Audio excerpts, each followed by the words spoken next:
All right. Hello, everyone. Welcome back to my channel. My name is Mireille Thériault, and today I'm super excited to be interviewing Jenna Switzer. And we are going to talk all about being satisfied in the bedroom in our relationship. So we're going to talk about orgasm. And I'm just so excited for this interview. I'm just going to jump right in and ask Jenna to tell us a bit about who she is, what she does, and what led her down this path to helping women with this important topic.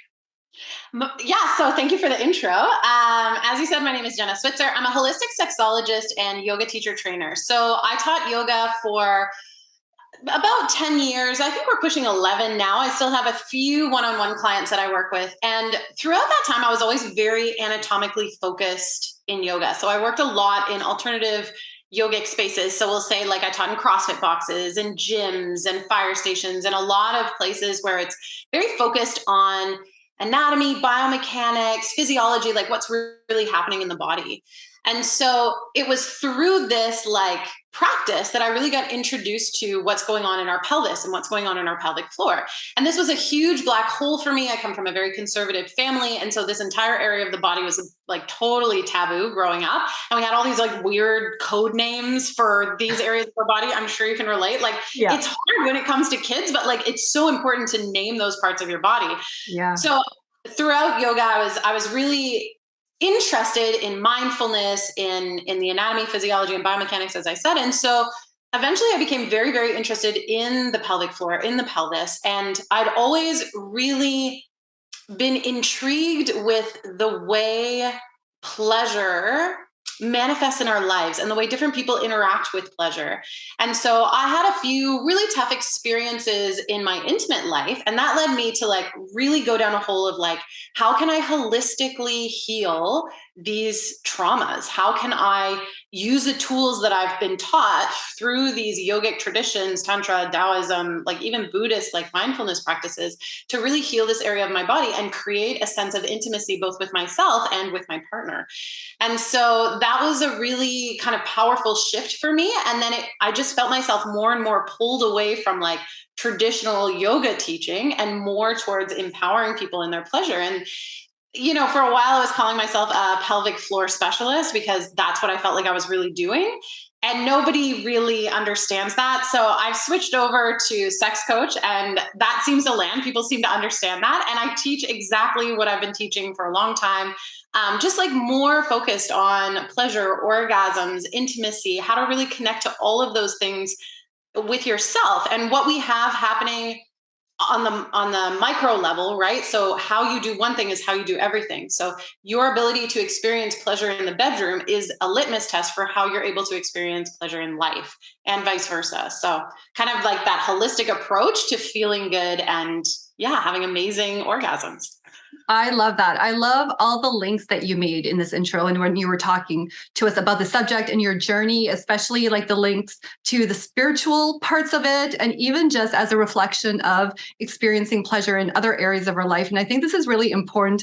As we talked about it in the intro, I was feeling a little bit nervous about talking about this topic, right? Because usually we're not associating, well, many of us, I feel in the mainstream or whatnot, associate this aspect of pleasure and physical intimacy with a partner in terms of spirituality or just pleasure in general. We associate it with, porn and adult, Yeah. content and inappropriate things. And even like you were saying, right, even in our families, we often feel like we have to hush hush or we, tiptoe around the subject or don't even talk about it at all, right? Yeah. And I feel like, and I don't know if you agree, I'm going to be really curious to see what your opinion is on this, but this can lead to, challenges in this area later on in life and in our relationship. So, I'm hoping that you can maybe elaborate or share your thoughts in terms of why do you believe that some women struggle with orgasm or even just finding satisfaction or pleasure on the physical perspective in the relationships? I will say that just like what I said in the intro, is that what we're doing outside of the bedroom is going to happen in the bedroom. So if you think about like the modern day woman, she's about like accomplishing and doing, and you're like hitting the mark when it comes to being a mom. You're hitting the mark when it comes to your work life. You're making times for your friends. You're practicing self-care. You're making sure you exercise and eat healthy. And there's a lot of doing and accomplishing and like checking off the to-do list. And so when it comes to pleasure is much more about like being and experiencing and giving up a to-do list. And if we are spending 99.9% of our time accomplishing, doing, like checking off all the boxes, when it comes to pleasure, of course we find it challenging. Our brain is going through the to-do list. Our system is like, okay, but like I'm not accomplishing anything right now, or why is this taking me so long? I have other things I need to do, or like so of course we really struggle to just be and to enjoy. And when you think about our day-to-day life, especially as a modern day woman, how are we encouraged in any way to just enjoy something? Right? Like if you're out for a walk, it's like, well, why aren't you listening to a podcast? Or why aren't you calling a friend to catch up? Like you're just out for a walk. Why are you So it's like there's never an opportunity for us to really practice the habit of just experiencing a moment and just being fully present and like doing things strictly for the pleasure of the experience, right? We're just so focused on doing. So I feel like that translates really quickly into the bedroom. Then you can add in like all the nuances of like influences of porn on both men and women and our expectations. You can talk about like we're assumed that once we get into the bedroom, we're going to know all the things and how to do all the things.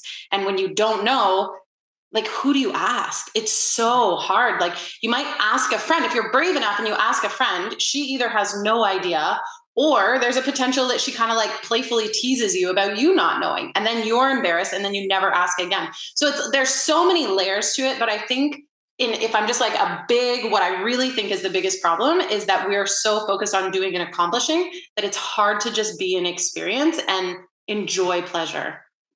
Oh, I'm so guilty of that, of like doing something and feeling like I need to multitask and do something else at the same time, like taking the walk and the podcast. I'm like, oh my God, next time I go for a walk, I'm going to think of Jenna in the back of my head saying, those earbuds out.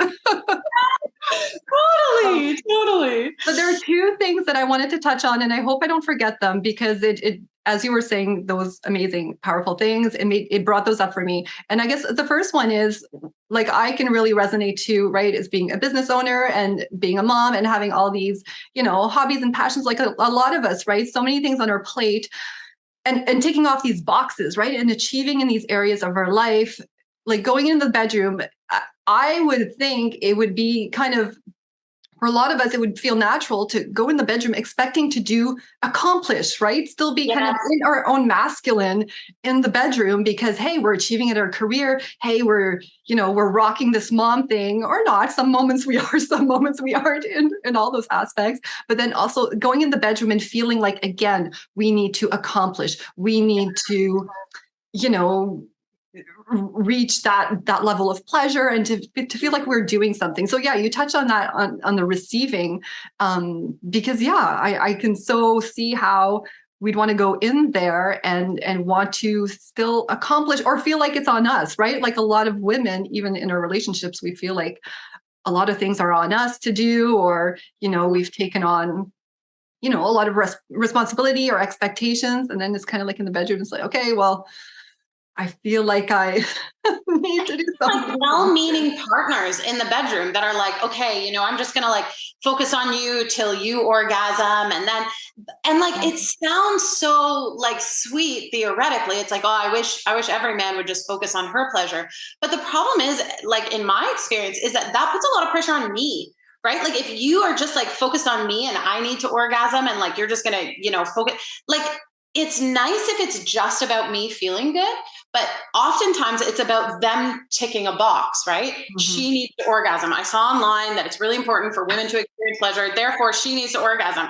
And then you're just like laying there like, what if I never orgasm? Like, are we just going to die in this bedroom? Like, like it's really like, it loses the like softness of it. And it's really challenging, especially for women, but also for men, because they get so many mixed messages. But like for us, it's like, it's so hard to just be and enjoy, and an orgasm is awesome. And experiencing pleasure for the sake of pleasure is also awesome. So just savoring the moment, right? Yeah. And even like the other part I was going to bring up is when you were talking about, talking to a friend, kind of the reticence or the embarrassment that can come with trying to do that or not doing that, and the consequences of that. It can even be the same with your partner. I feel in some instances, right? Totally. You feel like you should be this goddess and you should know everything what to do, right? No, you don't. So yeah, from that perspective too. I have a question that I really wanted to ask. So I'm just going to make sure. How often do you think women should orgasm? I'm talking either in a session or overall, bigger picture. Is there a magic number? What do you think about that? No, I don't think there's a magic number. In like a lot of ancient traditions, so like we talk about, like Taoist has a lot of interesting ideas around sexual energy. Same with like some sects of Buddhism, and then like tantric lineage. In all of these like older practices where they're talking a lot about energy, it's said that men should orgasm less, that sexual energy should be retained in men. I'll say, well, they should ejaculate less for sure, orgasm less. And women should orgasm more, because Wow. our power is in our pleasure. And our power is in that energy circulating in our body. So the more orgasms we can have, the better. Now, like, we're not talking about like 24/7, but it is something that we have in our head that like, sex and orgasming is like a man thing, and then girls it's kind of like once in a while. But the fact is that our bodies, like vulva owners, are designed to have multiple orgasms. Like we are fully and easily capable of that. It is much, much tougher for a penis to orgasm multiple times than it is for a vulva. And so I think it's super interesting that the way our society's gone is that it's like really focused on like a male orgasm, when every ancient teaching is that women should be having more. So obviously this really is affected by what's going on in our life, how busy you are, what that kind of thing. There's a lovely saying about meditation that I really like, where it says you should meditate. I think it says you should meditate for half an hour every day, unless you're really busy, in which case you should meditate for 2 hours. And I think that often about pleasure is that, if you're like, I don't have time for this, I don't have time to self pleasure, like I've got way too much on the go, that is your moment where you really need to, because it's a moment that you give to you, and you like prioritize feeling good, and the ripple effects of that. Like, I mean, obviously there's all kinds of chemical things happening in your body, your oxytocin, your serotonin, your dopamine, like all these like feel good hormones get pumped into your body. Obviously that's going to affect people around you, but also the subconscious messaging that feeling good is important, that taking time for myself is important, that prioritizing my body and what my body is craving is important. So I think that those are all things to keep in mind. I think it'd be fantastic if a woman would orgasm every day. That would be, in my ideal world, everybody orgasms every day. Well, women, men can hold it down a little bit, but girls for sure. But I don't think there's a magic number. And I think it's going to vary. We have seasons of our life where there's time, and then there's season in our life where there's other things that become priorities. But I think it needs to be something that we consistently pay attention to. It like helps with our hormones a lot. And hormone imbalance is a huge issue in women. When you think about like perimenopausal or menopausal, like being able to like balance your hormones naturally is like an incredible gift. So it's important. How often it happens is going to vary depending on what season of life you're in. I love how you brought up the health aspect too of it, right? Like it's even more reason. Exactly. Talking about how we were designed. And I thought I read somewhere that like we have more nerve endings there than even men, right? Yeah. So there's a thing that says there's 5,000 nerve endings in the clitoris. And apparently that research was actually done not on a human clitoris. It was like an animal clitoris. So I don't actually know. And as far as I'm concerned, I don't really care how many nerve endings. The biggest thing that I hear is like, oh, the clitoris is the same as a penis. And it's actually not, because nothing happens. Like the clitoris does nothing except for experience pleasure. That's what it does. Mhm. And the penis, like there's, they pee, they ejaculate, like there's a lot of things going on when it comes to the head of the penis. So I think it's really important to like differentiate that those are two different things. And that even if they have the same amount of nerve endings, one is multifunctional and one has one job. That is it. That is all it does. And so I think just that in and of itself really shows us how we are designed to experience feeling good. Yeah, thank you for clarifying that for us. That's so good. And even I want to talk a little bit more about how, you're associating or making a little link between, pleasure, orgasm, and our everyday life. Like I've seen a lot, like, we're both like in the business coaching world type of space, right? And I see a lot of coaches and people out there who are talking about how, you can manifesting things through orgasm, manifesting more money, manifesting success, etc. What are your thoughts on that? I know this is a curveball. I haven't really prepped you for this question, but I feel like you might have some opinions on that. I do. I think I consider it to be an unpopular opinion. So, definitely, I think our energy in orgasm and pleasure is really amazing. I think that if you're talking about like the vibration, when you're down and you're depressed, it's like a lower vibration, and when you're excited, it's a higher vibration. So like those things exist. I think when we're in an orgasmic state, we're hitting like a level of vibrational high that is amazing. And in my experience, when it comes to women and orgasms, the last thing we need is something else on the to-do list. And so when it comes to manifesting with orgasms, I would never suggest it.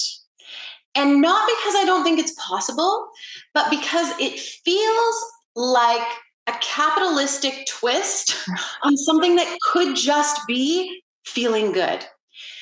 That being said, if you are in an orgasmic state and these like amazing visions come to you of like, your dream partner, or, the version of your business you've always craved, or, some idea is sparked, that's awesome. And I think that's a great thing to experience and to go into.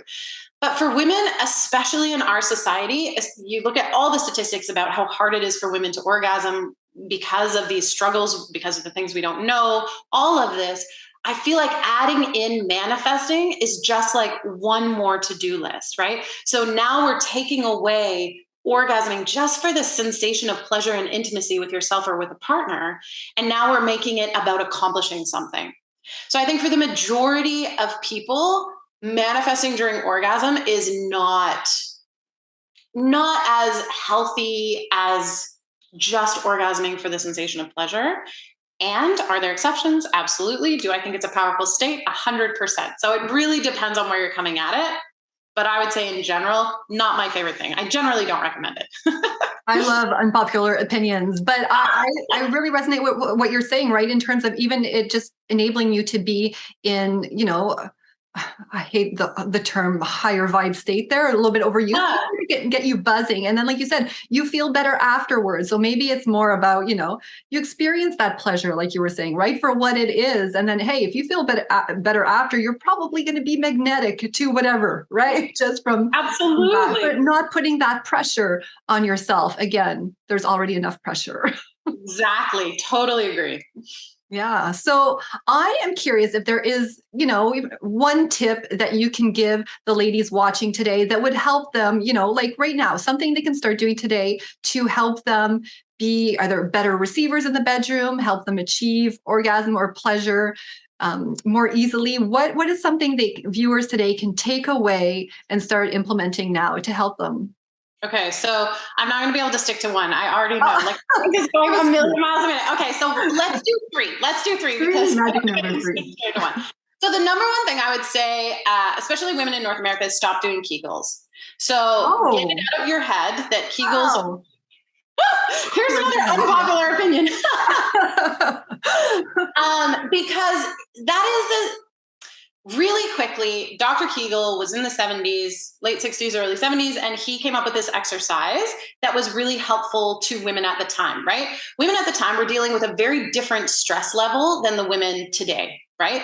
You think about what was happening in the 60s and 70s, women who were going to see a gynecologist, more often than not, were stay-at-home women whose husbands were working and they were taking care of their children, and they were having issues after childbirth, right? So what he created is an activation that's super, super beneficial to recovering from pregnancy in a low stress environment.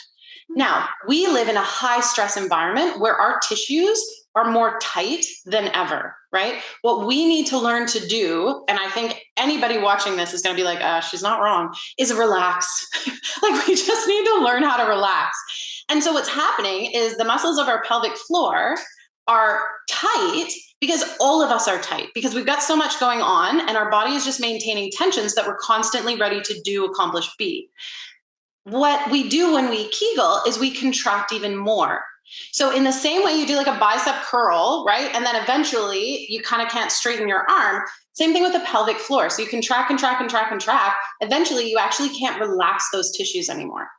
So number one thing I would say is don't do Kegels. And then the number two thing I would say, before we go in number two, I just have to hop in here because, and again, maybe this is a negative association that comes with the porn industry, adult industry, whatnot. But in terms of tightness, there is an association with tightness in women's areas. So just the idea of relaxing is very.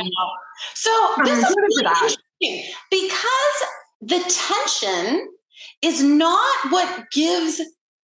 Oh man, there's so much to unpack. So really quickly, it's so interesting that us as women, right? It's like the reason we do Kegels is not because we think it's going to make our pleasure better. We're worried about the penis. That's like the penetration that's going to happen. I find that super interesting because I'm the exact same, right? I'm like, oh yeah, I got to be nice and tight, It's not going to make my orgasm better. It's because I'm thinking like that is so interesting to me. Yeah. So the other thing is that sensation of tightness that a partner may or may not feel actually has nothing to do with the tension of the muscles. It has to do with your ability to activate those muscles and for those muscles to contract and relax during an orgasm or during sexual intimacy of any kind.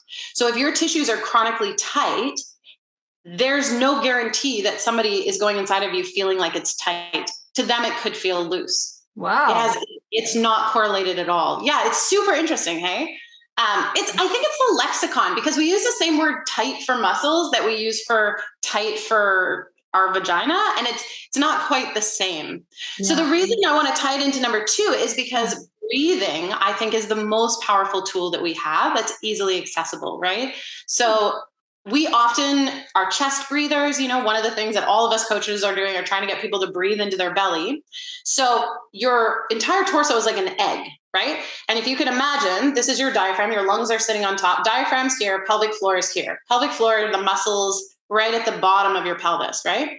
So as your diaphragm goes down, your pelvic floor should relax and allow the weight of the organs to come down.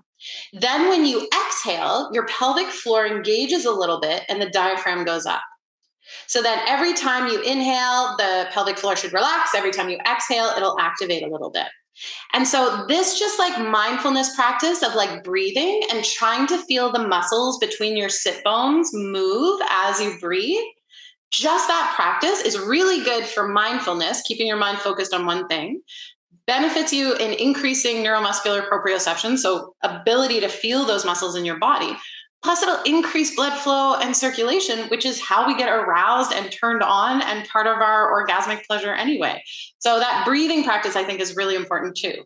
And before we get into number three, I'm going to jump in here again, because again, that is so interesting. I'm like mind blown again, but it makes so much sense what you're saying. But for that one, I would say, like when I think of belly breathing or deeper breathing, I think of really bringing it down to the abdomen, let my abdomen like fill up with air. But like in the bedroom, I know a lot of us women feel very self-conscious. I don't want to let my belly hang out as I'm breathing deeply. And I feel like sometimes the chest breathing might be due to, you're trying to stay looking all good there, in the bedroom and keeping your tummy taut as much as possible. So I guess that would be a mindset thing, I suppose. But yeah.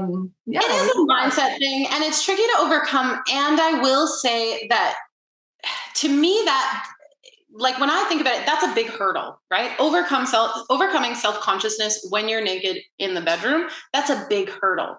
And so instead of tackling this huge thing that feels sometimes to be insurmountable, let's focus on the small things, right? So let's focus on increasing the amount of times in your day-to-day life that you relax your belly and you breathe in a way that feels good and relaxing.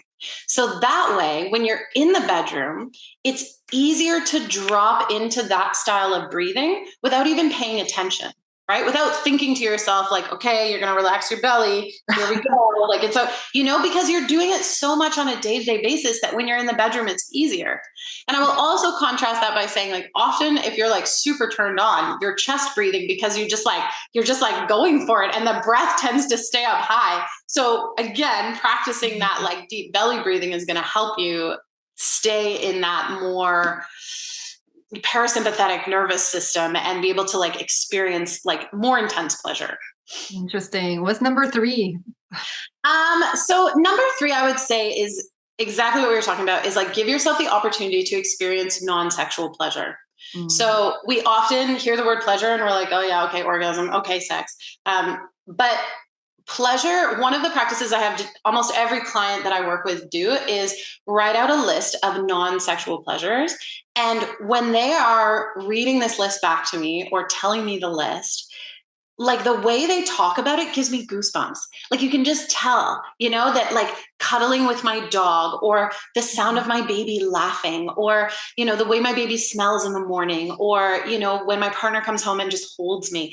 And like those pleasures are part of our day-to-day life, and we don't give enough energy to them. And again, if you believe how you do one thing is how you do everything, if you can really embrace those moments and really savor those non-sexual pleasurable moments, it really opens up that area of your mind to receiving and experiencing that pleasure in the bedroom. Yeah, that's amazing. Before I wrap this up, I just wanted to ask you one more question. And this is related to a post that you did recently about women deserving, I forget the word, deserving pleasure. Yeah. Can you just kind of wrap things up a little bit with that? What do you mean by that? Why do women deserve it? So again, we're in a society where we're really taught that, you got to go get it. You got to earn it. You got to, like put in the work and all those things. And, yes, in some ways it is important to be dedicated and disciplined, and all those things are really lovely. And one of the beautiful parts of lunar energy, of feminine energy, of yin energy is this being and experiencing. And whether we do another thing in our life, our existence warrants pleasure. Like our existence deserves the sensation of feeling good. And sometimes that's as simple as like a breath. Sometimes it's a hug. Sometimes it's like the sensation of wind on your skin, or the smell. Like right now I'm in a colder area, and so I've got that smell of fall in the air, and it's just heavenly. I just love it. And so I think that we think like, okay, well, we kind of have to earn it, or, I need a partner in order to like really get into that, or, I need to have done ABC. I need to have like, maintenance. I need to go get waxed, or I need to actually, you just deserve pleasure because you are human, and humans deserve to feel good. And it's often hard for us, again, like if we just think about in that moment, it's like, well, if I'm not tight, how's that going to feel for him? Like we are so wired to think of others that it's really hard for us to receive. A lot of clients that I work with really struggle with oral sex because they're just like laying there and they're like, well, is he bored? Is he tired? Like maybe he doesn't want to keep, like, no, your partner wants to give that to you, and you should want to receive it as part of like the experience of pleasure and intimacy, and feeling good is such an important birthright. Again, physically, we have it in our bodies. Like it's physically there. We can see we have an organ designed for pleasure. And so I think it's really important that we understand that that's something that's our birthright. It's not something we have to do, to earn, to be, to accomplish, Oh, that is so powerful. And yes, I mean, we were created this way for a reason. Yes. I love that. It's our birthright. And Oh, there is so much goodness in this video. Thank you so much. This was so awesome. I'm sure there are a ton of people watching right now who are falling in love with you. So if you can wrap this up by letting us know where people can find you and what you have going on right now. Yeah, so I'm most active on Instagram. It's Jenna_Switzer on Instagram. And also my website, jennaswitzer.com, has all my programs. So the two main focuses I have going on right now is I have an online community that I'm really, really loving. I do monthly interviews with people and we talk about all kinds of things. I did an interview with a poet friend of mine who writes this erotic poetry. And we just talked about pleasure and intimacy and like all kinds of fun stuff. This month, I'm talking with the Yoni nutritionist about how our nutrition affects our vaginas and like our overall health and all kinds of fun stuff like that. And it's just like a really fun place for people to talk about what's going on and ask questions about what they're experiencing. You know, what I was saying about like chatting with a friend, like some of us are lucky enough to have friends that we can be like, hey, what do you think about this? But a lot of times that's not an option. So really giving people an opportunity to like, hey, what's doing it for you? Like, oh, here's a kink or here's something I want to try. Does anybody, what is like your experience? So I really love the online community for that. And then I do one-on-one coaching. So I think I have one more spot actually left until after February. So it's been amazing. The one-on-one coaching is really lighting me up these days as well. So I can't even express how amazing this work is and how much I love doing it. So it's been amazing. I've been doing this for like focusing on the sex coaching for the last 3 years. And oh my gosh, it's the most satisfying work on the planet. I love it so much. That's awesome. We can feel it. We can feel it from you. That is so awesome. So I will put the links to your website and just your IG handle in the description below so people can find it. Thank you so much for doing this. I had so much fun. I learned so much and you are just an awesome soul to talk to. So thank you. Thank you.